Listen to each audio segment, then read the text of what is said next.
Hello and welcome to the Sportcast.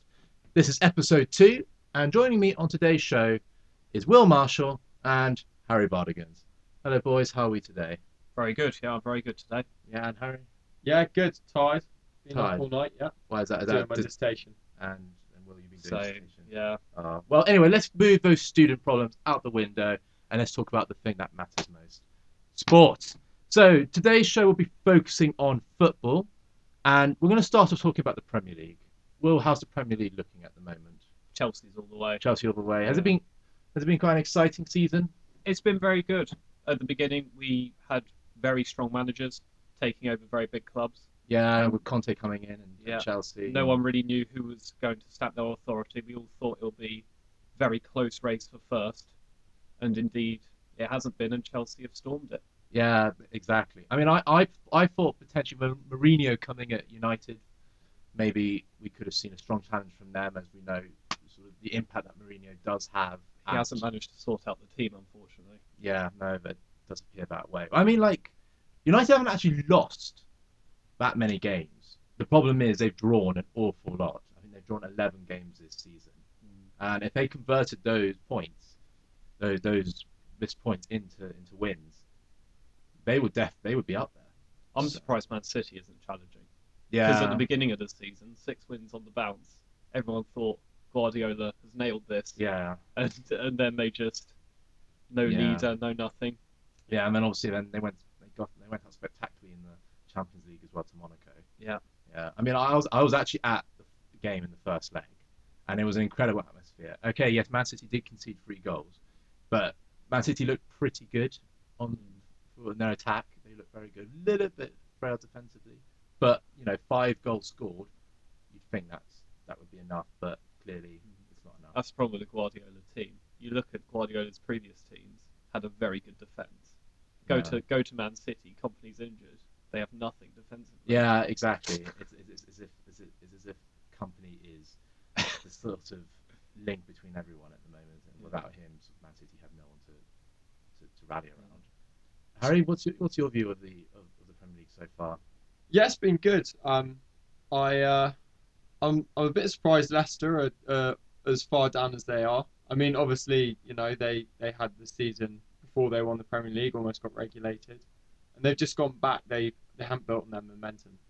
No, And I'm also surprised that they fired Ranieri. Ranieri. Yeah, like I don't know why. What, like, do you guys know why? The Well, reasons why? I mean, Leicester were going for a really bad period of results, and you can see the reason. Well, I think I can sort of understand the reason why they did sack It Ranieri leaves a at the bitter time. taste. Yeah, it is. It does leave a Yeah. bit to say. And But Leicester have now won six games in a row now since. I would say they've been too good, though, after Ranieri. I mean, it may sound stupid, but there must be something behind the scenes in the player's mind.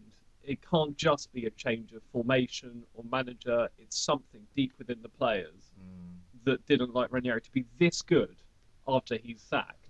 There must be some big mentality issues in that camp. But why wouldn't you play well for a man like Ranieri? Exactly. I don't understand that. I mean, he was definitely out of all the manager personalities, he was my favourite. Although I do like Jurgen Klopp, but I mean, the media loved him.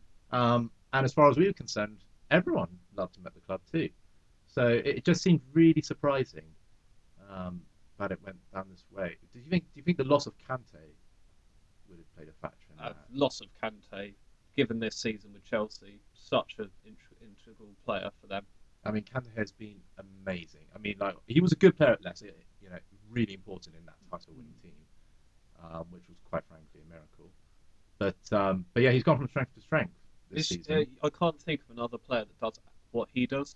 Yeah. He manages to cut out passing lanes, split play up just so well, Yeah, and covers the pitch as everyone talks about. yeah, So, no, exactly. He's one of my nominees for Player of the Year, I think. yeah, he's probably my player of the year. Yeah, I mean, Harry Kane's also had quite a good season. Been injured too much. He was unfortunately. injured. Who else? To would you be think? player of the season, you need to at least play over 30 games. Yeah, that's fair. Who else has been a player for you? Maybe Lukaku. Yeah, He's Lukaku. he's Yeah, banged in a lot of goals. he's probably been one of the Unfortunately, top maybe not strikers. against the big teams. He Yeah, does have a habit of scoring hat tricks against little teams, but again, goals as to long as you goal. get exactly. Yeah, Harry, any nominees for you? I don't. I'm not sure myself. But what I was thinking, what were your views on half the Leicester players or some of the big Leicester players leaving last season, and like the other half of them staying? So Vardy and Mahrez. Mahrez, they stayed on, but as you said, Kante left. Well, what's your view? Do you think they should have all stuck together? Should they have all left? Well, I think before the title winning season last season, Leicester was seen as a very much well. They were one of the contenders for relegation at the beginning of in August 2015. They were contenders for relegation. So they weren't considered to be up there.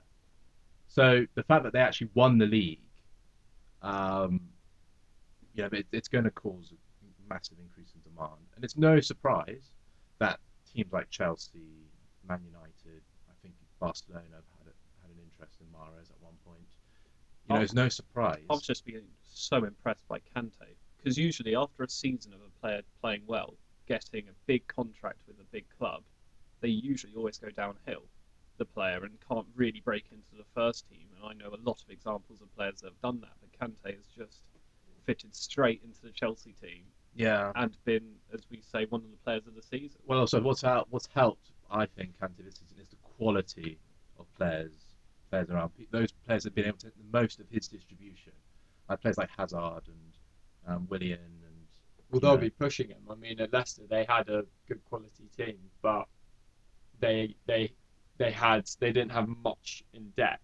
So they didn't have players at the bottom pushing them on to yeah. get better.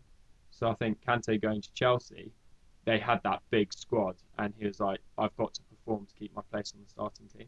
Yeah, and also in that title-winning season, they pretty much depended on that sort of triangle of Kante, Mahrez, and Vardy. I mean those three players. So it wasn't. I guess it wasn't a massive surprise as soon as one of them went. Some sort of dip in form. But I mean, as Leicester's shown recently, maybe they are still a decent team, and they're still in Europe. Yeah, very key. How do we think they'll do against Atletico Madrid? I I'm mean, yeah. two-time finalists in the Champions League. I think they can do it. You think so? I genuinely think. I reckon because last year I thought, all right, they've won the Premier League. What they're going to focus on now? They're probably not going to win it again. They're going to put all of their effort into doing the Champions League or into getting as far as they possibly can. And I reckon, we're saying this year, there's no way Leicester can um, win the Champions League. But then last year we said there's no way they can win the Premier League. Yeah, I believe the bookies said it was more likely that pigs could fly than Leicester win in the Premier Exactly. League. So I think there's still a chance. Leicester could pull it out the bag. If they're still in the competition, there's always a chance. But Right. I don't. I feel Atletico. But they've got that experience, with haven't Simone they? at the helm. He can guide them as he's already guided them to two finals. He can guide them And through he's Leicester won La Liga as well. quite easily. Yeah, no, I mean Simeone is. I think he's probably one of the best managers in Europe. Really, to be honest. I mean, we talk about the Guardiolas, we talk about the Mourinhos, but Simeone has done really well. Another good manager, Jeff Pochettino. Yes, haven't discussed Spurs. Yeah, that's true. That's true. He's done all right. I mean, I would say Pochettino probably, if Conte wasn't their manager of the season. Yeah. Because given the players he has, you can't really name many world-class players in that Tottenham squad. Yeah. Yet they're a team. Whereas teams around them have lots of world-class players in the squad, yet haven't done as well. Yeah, I mean that's I think going back to Man City, I mean that's the most expensive, or was it Man United had the most expensive squad? Either Probably way, both of them. both of them. Anyway, both of them probably have the most expensive squads in the league, and yet they have not been utilising it to the best. It's particularly surprising. You have someone like Guardiola, who's worked with teams which have a lot of talent, at Barcelona, and probably having one of the most successful periods in any European football club in history. And yeah, so it's been a massive surprise. But the English Premier League is a lot different, I'd say, to all the other leagues in Europe. It is. Yeah. It's it's way above any other league, I think, probably in the world, isn't it? Well, I think it's definitely one of the most physical. And I think perhaps Guardiola didn't like. I'm sure he would have realised that it was going to be more physical, but maybe he didn't prepare as much. What about the styles of play for like all the European countries? So you got the sort of Spanish style of play, you got the German style of play, Italian style of play. Managing those styles of play, most players will play in that way. Whereas in the Premier League, it's more multinational teams. So you're trying to juggle between different styles and trying to find the best style for your team. Do you Yeah. reckon that's probably played a factor in like him trying to work out how they should play? No, I don't think so. I mean, any manager should be able to adapt to those situations. Any top class manager, anyway. But I do think there is a correlation between general league performance from the players within those leagues and the national team. So, for example, lots of the German team in 2014, they were playing the Bundesliga, and there was a very close association between the Bundesliga and the DFB, the German FA. And I think that close relationship between those two bodies enabled, lots of communication and information passed between these two, and I think that definitely helped the German team. And I think the problem is we have in England is the Premier League is such a big body, and it's so even though the FA came up with the idea in 1992, it's just they seem so different, and there's nothing between those two. Yeah, personally, looking at it from like the outside, I don't see like the England football team and the Premier League. They're all sort of. I wouldn't call them as sort of. Oh, They don't go hand in hand. They don't go hand in hand. No.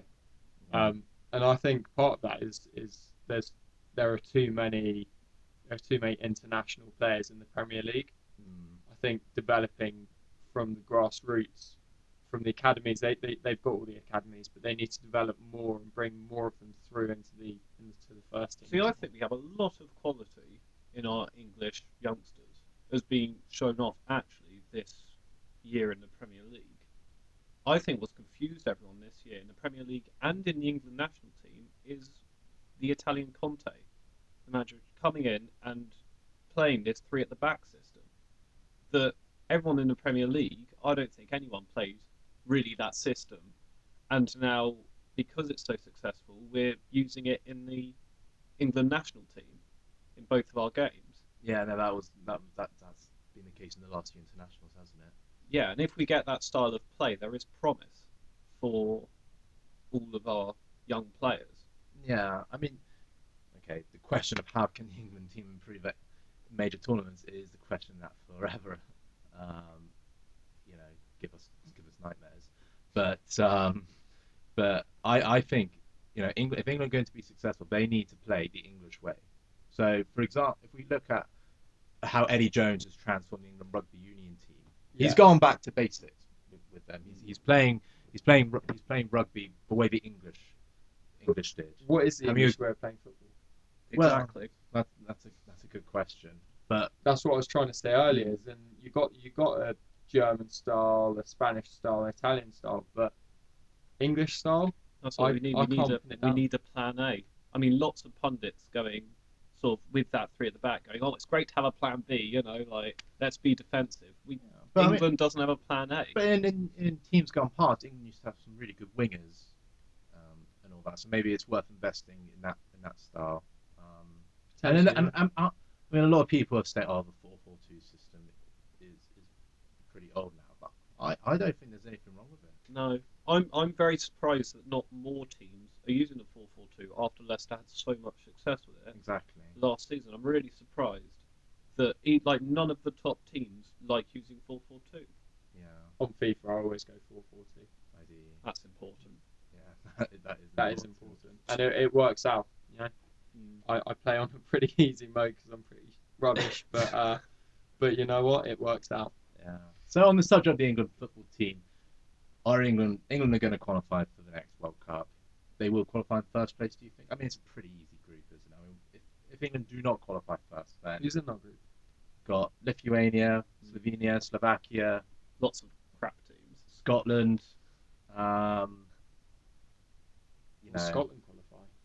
no, I mean, well, No, at the moment, no. it's not looking promising for No, it Scotland. isn't. They're fifth in the. Lost to Calendar a couple of weeks ago, didn't they? I think. I think that was a friendly. Was it friendly? Yeah. Oh, my bad. But yeah, no, but Northern Ireland, no, they're doing well. Yeah.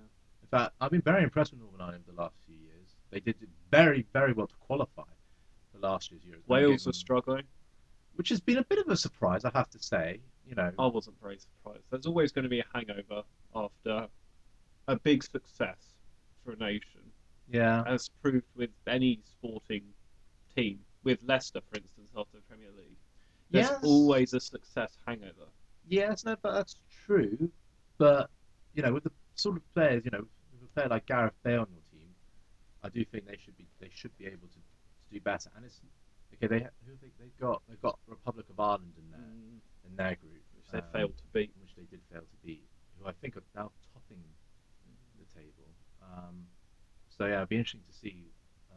So at the moment, it's looking like we'll have England at next year's World Cup. We'll have Northern Ireland, maybe Wales. I think Wales probably looking at a playoff spot at the moment. The Republic of Ireland doing well, but Scotland, unfortunately, not doing well at all. It's been a while since they've qualified for any major tournament, isn't it? Yeah, I know it has They were been. close to Euros, but They were close It in was no last cigar. year, and they were very close in qualifying for the 2010 World Cup. Because weren't they the victims of? Oh no, I'm thinking the Republic of Ireland. Were the victims of the Thierry Henry handball. That was quite controversial. was it? I didn't. Well, I thought it was anyway. I thought it was. But anyway, one of the big events moving on to this summer is the Women's Euro 2017. How are England looking in that tournament? I think we're actually looking really strong. I mean, Looks like a pretty good team. really good team. And Mark Sampson, the England manager, has announced it really early for the tournament, which I think is a very good idea. Because you see, with the men's national team, the manager announces it maybe a week before the fixtures, whereas Mark Sampson has announced it months before the tournament. And everyone knows that they're in the squad. They know exactly what style to play. And I think we're looking really strong. The other strong contenders in the women's game are, of course, USA, France, and Brazil. Although USA, France, Brazil, USA and Brazil won't be at the Euros, though. Well, of course. So we only have France to beat, which So- are very, very strong. And Germany, of course, but Germany are just Germany, aren't they, at football? That's true. That's true. You can just always expect whatever. France are a very, very good women's team. Yeah. So, So who are your contenders for the championship? I think my favourites have to be Germany, Germany, yeah. but England have a great shot. I really do think that we can make the finals. I mean, they had a very good showing at the last World Cup. Very good. Third place, which is the best, result for any England team since the fourth place at Italia 90 for the men's. So, yeah, And it's there's really hope for good to England. watch as well. Yeah, Anyone out there, do watch the women's game, because I've gone to a couple of games. I was at the friendly between England and Germany when the first time the women ever played at Wembley, and it was the new Wembley Stadium. 66,000 people there, and it was amazing. Even though we lost 3-0, it was still an amazing game. So who are the key players in that England women's squad then to look out for? Well, Steph Houghton, the captain, Manchester player, she's a rock at the back. she is absolutely solid. In midfield, Farrah Williams, now I think over 100 caps for England, just keeping that midfield ticking over. And Lucy Bronze? Lucy Bronze, yeah, she was been the team of the World Cup, wasn't she? 2 years ago. Right back, yeah, she's a great right back, world class. And up front, just I have to say Fran Kirby as an ex-Reading player. She's a mini Messi, as she was called at the World Cup. Yeah, I think we're looking so strong for that tournament. Because they've left some quality players behind as well, in Aluko, for example. Yeah, I mean, she's never really fit into the Mark Sampson style, unfortunately. She's an amazing striker for Chelsea, but I think he's made the right call there. Yeah, fair enough. And so do you go and see Reading women often then? I try to as much as I can. I think I've been to 5 games or Okay. so.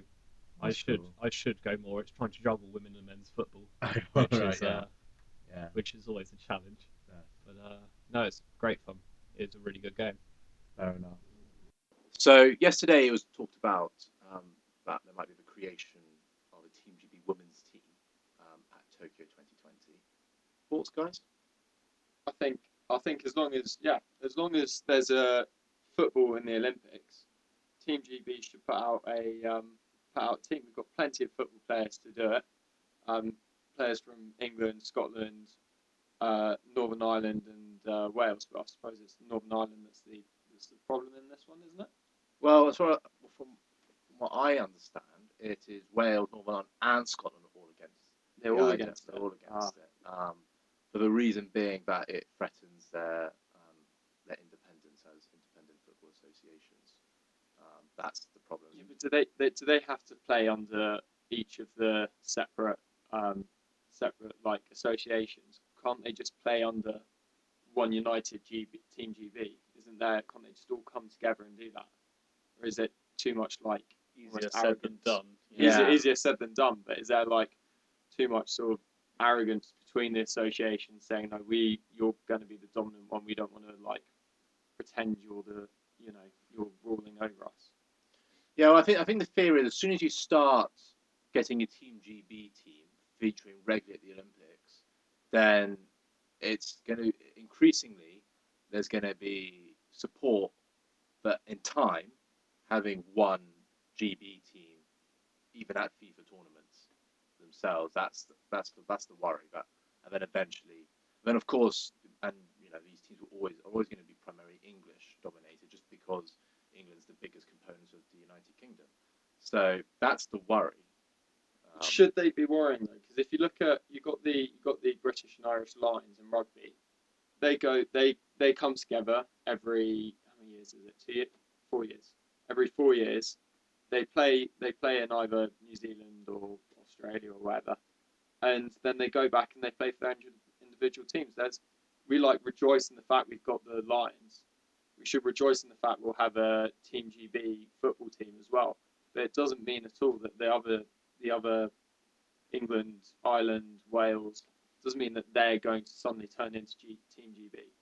Well, I mean, the Lions concept, but that's slightly different because that's a touring party, whereas the Olympics isn't really a tour. It's similar concept though. It's every 4 years. Yeah, Basically. in terms of timings, yes, it is similar. And then bring them all together, a similar idea. But I mean, I guess it remains to be seen. But would you want to see both a men's and a women's Team GB at the Olympics? I mean, theoretically, I have no problem in it in seeing more young players, as the Olympic system is, come through and actually gain some experience from playing abroad and playing all together as a team. I have a problem in the Olympics the football being in the Olympics as a whole. I don't think it needs to be there, personally. Just the football tournament. Yeah. Agreed. Well, why, Harry, do you think that football shouldn't be at the Olympics? Well, like we said, if you want to go back to last episode, I think the Olympics should be the ultimate prize in that sport, and football is obviously not. It's the World Cup, and therefore it should be in the Olympics. And you want the best players there. And unfortunately, because the Olympic system of the under-23 system, you don't always get the best players there. Yeah. So it kind of feels like if you're going to be an Olympic sport, it's got to be all or nothing. Yeah. And football doesn't really seem to be investing a lot in that. I mean, the new sports that were brought in for this most recent Olympics, was golf and sevens. Yeah. And golf, I don't think worked because none of the big shots turned up. Whereas in sevens, anyone was there, and it was an amazing. It was a really good tournament in sevens. No, I think sevens, that was a major success. But actually, I also want to think golf was a success because the crowds for the golf in Rio were actually quite impressive. Yeah, and the crowds for the football with their 60 whatever thousand stadium were amazing as well because it was Brazil's home turf. But it still doesn't mean that it should be Olympic sport because, as you say, it has to be the pinnacle of the sport. Yeah, no, that's a very good point. But yeah, I mean, as we've talked about, I think we need if we did have a Team GB football team, a men's football team, wouldn't that be good for developing our youngsters? Yeah, I think it would be. I think it would be good for the whole Olympic squad as well. As I said, as long as football is in the Olympics, we should be putting out a team. We're one of the biggest football nations out there. If we're Certainly not the richest. yeah, and if we're not sending a team, then what message does that really send out about English or British sport Yeah. as a whole? And we do have very good young players in Britain. I know we always say that we don't produce enough homegrown talent, but actually looking at some of our stars now, all of the big hopes seem to be under 23.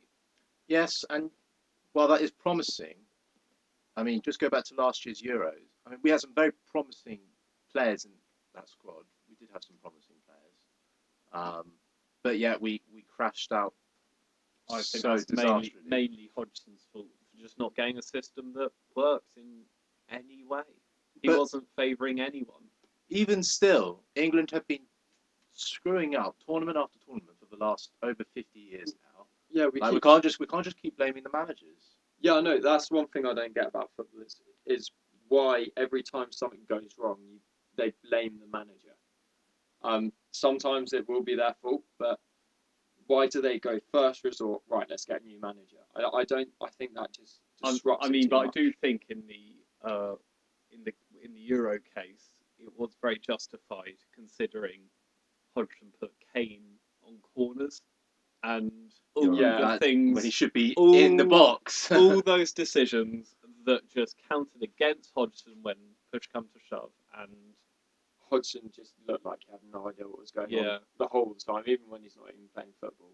Yeah, I mean, he just didn't actually have a first team squad. We didn't know what our first team was, and that's why I think that Mark Sampson in future, even though some people may disagree, I think he needs to stick with the same squad for a couple of games to get Gareth Southgate. Gareth Southgate, sorry, and get them familiar with the England style of play. It's all good having really good subs, but we need actually a really strong first team to even be competitive. Yes, no, that's a very valid point. But I think the worrying thing is that we've already had an England manager in between since then. And I mean, I think Allardyce could have actually been a really good manager potentially for England. It's just a real shame that his off the field dealings came to light. And to be quite honest, you can't have a manager like that managing the country. But can Southgate turn his England team around? I mean, he's had under 21 experience. He hasn't had experience at the big time. Is that going to count against him? I think it's with results with Southgate. I think that unlike any other manager, well, not unlike any other manager, but actually particularly for him, against the big teams, he needs to show experience in leadership and experience with managerial decisions that he makes on the pitch. Say at half time with subs, he needs to show a bit of experience at managing.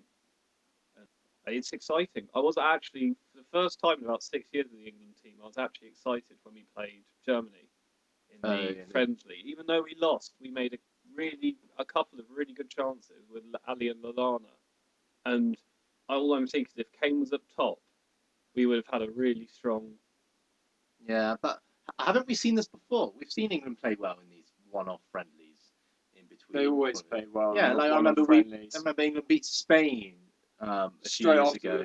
Straight after they won the World Cup, and they were like, "Oh my God, England's the best team in the world. We're going to win the World Cup. There's nothing that can go wrong." And then next game or the game after that, we lose again, and we keep losing. I think for me, and I wonder how many England fans out there feel the same. I'm not going to be totally convinced by the England football team until we can actually, have some good football at major tournaments, starting next year. We don't perform under pressure. Yeah. At all. Which is bloody silly. It's it's not. Sorry to be so blunt about it, but I mean it is. It's just silly. These are professional sportsmen who play for some of the best teams in the world. They've been to Champions League finals. They've won Champions League finals. You know, they've done it at club level. These players are more than good enough to succeed at international level. Yeah, I think there's a portion of it being, you know, media pressure and pressure from the country, but they've used that excuse now for what, 10, 15 years, maybe something like that, maybe even longer. Like, you can't just say, oh, there was so much pressure. Of course there's going to be pressure if you're playing at the Euros or the World Cup. It's the biggest event, you know, that you've been training for your whole life. Yes. And they can't just say, oh, it was too much pressure. If there's too much pressure, you shouldn't be playing. I think you're absolutely right. At least I think what Gareth Southgate should do is actually base this New England team off the new Spurs squad. Because if you look because if you look at the Spurs squad, it's Walker and Rose at the sides, Dyer in the middle, Ali, Kane. Use that as a spine, and then sub in, say, Sterling, Lallana on the sides, put in 2 centre-backs and maybe Butland for the future. And I think that would be really strong. Because then that way we have a really good spine in the team. That's an interesting thought there. And on the final section of episode 2 of the Sportcast, we're now introducing the alternative sport section. And the alternative sport featuring this week is hobby horse show jumping. Hobby horse show jumping has been this new craze which has seen people riding toy horses at national show jumping competitions across Scandinavia. Hobby horse riders straddle a stuffed toy horse on a wooden stick, complete with glued on eyes and name, and compete in front of judges. Sounds quite a fun sport, to be fair, boys. What do we think? Sounds great. Sounds like I want to give it a go. Yeah. It's like high jump, but you know, but with a horse, with a wooden horse. Yeah, exactly. I wonder if it like clangs about under your legs, maybe a bit, you know, uncomfy. Well, hobby horses are long at the end, so it's like having a tail. So I suppose you've got to jump clear of the hurdle as well. So the back of your horse doesn't knock over the hurdle. Yeah, that's a good point. I didn't really think about that one. That's quite. You got to probably get quite good height and length in there. Yeah, if any of our listeners out there if you've tried show jumping, hobby horse show jumping, please do let us know on the Sportcast page and share with us your experiences. We'd love to hear. I mean, it just sounds so fascinating, to be honest. Well, apparently it's really popular. It's apparently it attracts more than 10,000 athletes and fans in Finland alone. Oh wow! Yeah, I want to be one of those. All right then, folks. That is all we have time for today. Thank you very much, Will and Harry, for featuring on today's episode. Quite right. That's all right. Better get back to work now. Oh, sounds great fun. So yeah, we're now going to take a few weeks break now, because we feel after doing 2 full episodes that we really need to take a break from the production. Strenuous. Yeah, it's very strenuous for us here in the studio. It is. So to all you listeners out there, have a really good Easter break, and we'll be back with a brand new episode featuring talk about the Lion Squad. So until then, toodles.